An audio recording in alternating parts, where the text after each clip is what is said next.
Good evening, everyone. This week we have the incredible privilege to read Parsha's Behaaloscha.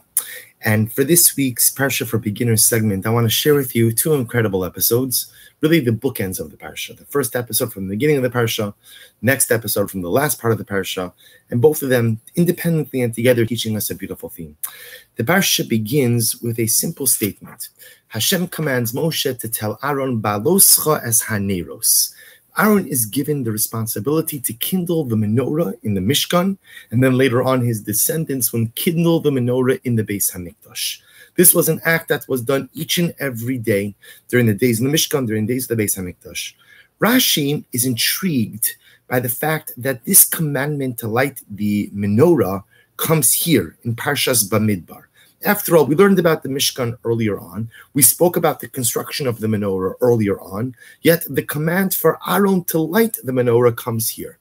Rashi explains so beautifully that if you remember from the end of last week's Parsha, we read about all of the karbanos, all of the offerings of the Nesiim, the heads of each of the tribal princes, and each of them brought many animals and gold and silver. And as Rashi states, Cholsha daito shel Aaron. Aaron was very upset. Aaron was depressed, because he felt left out. He felt like he didn't have the opportunity to participate in this dedication of the altar, of the dedication of the Mizbeach, of the Mishkan. And Hashem says to Aaron, don't be upset. Shelcha gidola mishalahem. Your opportunity is even greater than their opportunity. Why, Hashem says? Because they only got to participate in a one-time dedication, but you will have the opportunity to go ahead and to kindle the menorah each and every day.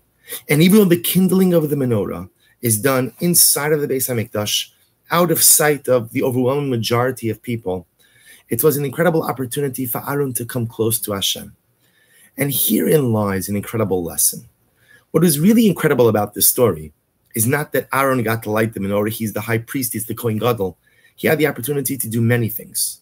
What's incredibly unique is that he was upset when he felt that he missed out on a spiritual opportunity. He saw all of the other tribal leaders having an opportunity to connect with Hashem. He didn't have that, and so he felt left out.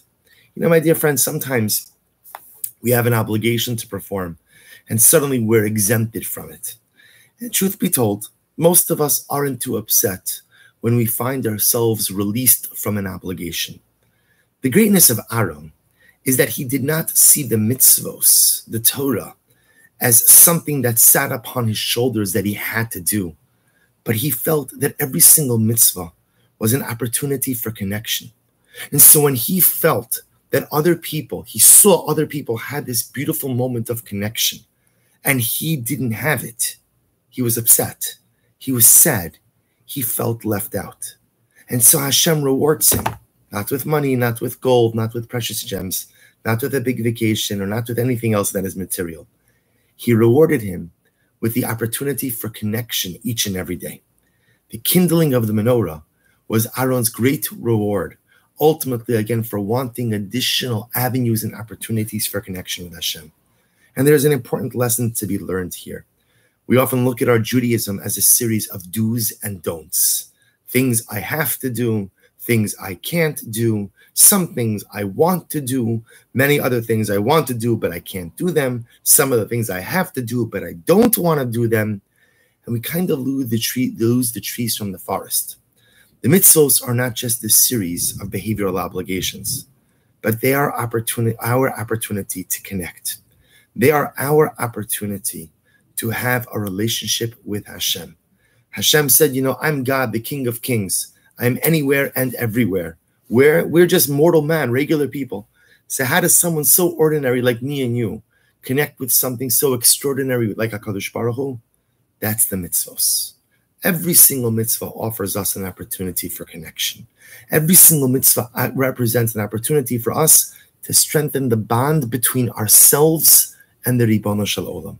So the next time, maybe I'm looking for an out from a mitzvah. The next time I feel like complaining because the spiritual responsibilities that are on my shoulders might feel a bit heavy, recognize that those responsibilities are opportunities for connection and opportunities for relationship. The second lesson I'd like to highlight from the Parsha is towards the end of the Parsha. The Torah tells a dramatic story about a conversation that occurred between Miriam and Aaron, Moshe Rabbeinu's sister and brother. And the Torah says that Miriam spoke to Aaron, Al Odos Ha'isha Kushis Asher Lakach.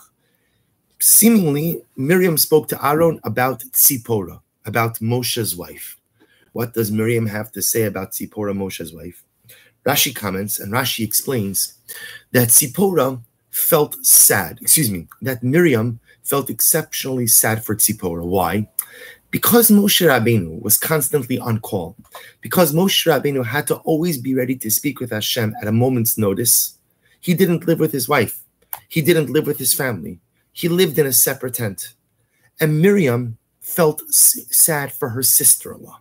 She felt sad for Tzipporah. Here Tzipporah was this young woman, and again, her husband's never home, her husband's not around, her husband's not really part of the family, not by choice, because this was the mission, this was the mandate of Moshe Rabbeinu. This is what God asked of Moshe. Sometimes Hashem asks great leaders to make great sacrifices. They sacrifice their individuality for the sake of the collective. This was Moshe Rabbeinu's plight. This was Moshe Rabbeinu's destiny. Miriam sees it, and she's very upset. She's very upset.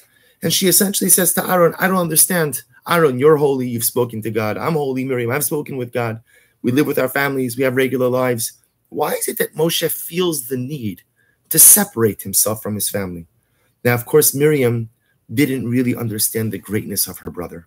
Miriam didn't understand the connection that her brother had with Hashem. And Miriam didn't understand that it was Hashem who had commanded Moshe to live in this difficult way. So Miriam speaks about her brother. And this, the rabbis tell us, was an act of Lashon Hara, an act of evil speech or slander or negative talk about another. The proof to that is that immediately after this exchange, Miriam was punished. Miriam is stricken with tzara'as. We loosely translate it as leprosy, but in fact we know tzara'as is the punishment for one who speaks Lashon Hara. The great prophetess Miriam, the great Neviah Miriam, spoke negatively about her brother and was punished with tzara'as.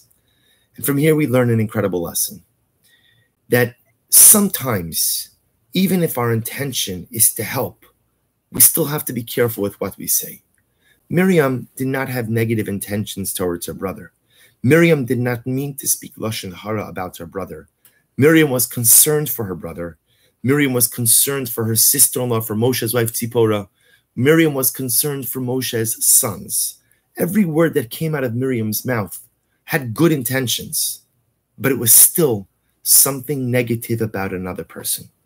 The Torah is sensitizing us and teaching us how careful we have to be with our words, how careful we have to be to avoid Lashon Hara, to avoid negative talk about another individual, even if we think our motivations are good, even if we think our motivations are pure, we still must always be careful about how we speak about the other.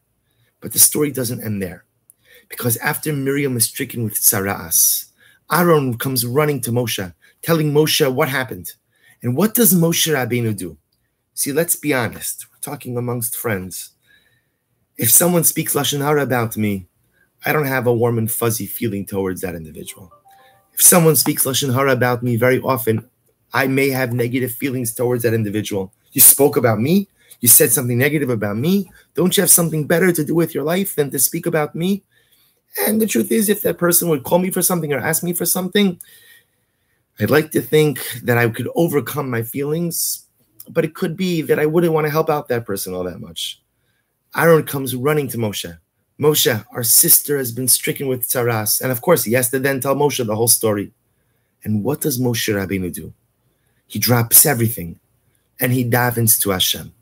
A simple yet profound tefillah. Kel na refanala, please Hashem, heal her. Please Hashem, heal her. And here we see the greatness of Moshe Rabbeinu. That even when he was wronged by his own sister, he didn't hold a grudge. He didn't get upset. He saw that she was in trouble, and he did whatever was within his power to help her out. Sometimes people hurt us. Sometimes people offend us. Sometimes people upset us. Our job is never to hold a grudge. Our job is to give people the benefit of the doubt. Maybe that person spoke about me negatively because they misunderstood something about me. Or maybe there's something going on in their life that's causing them to speak negatively about me. But one thing is for sure, whatever their reason for speaking negatively about me, I am not going to hold a grudge. I am not going to bear animosity. I'm not going to try to get even or get back. I'm going to forgive. I'm going to move on. And not only that, when that person is in trouble, I want them to know that they could count on me to help. 3 beautiful and incredible lessons amongst many lessons in this week's Parsha. Ultimately, again, Aaron HaKohen teaching us the power of the menorah. Mitzvos are not a load that sits on our shoulders. Mitzvos are an opportunity for greater connection. Lesson number 2, we must always be careful with our words. And even when we mean well, that never gives us the license to speak harshly or negatively to another person. And lesson number 3, even when we are wronged by someone, we must forgive, we must move on, and even if that person needs help, I must be ready and willing to rise to the occasion and lend a helping hand. Wishing everyone a wonderful evening, a good Erev Shabbos, a beautiful and restful Shabbos, and a wonderful weekend.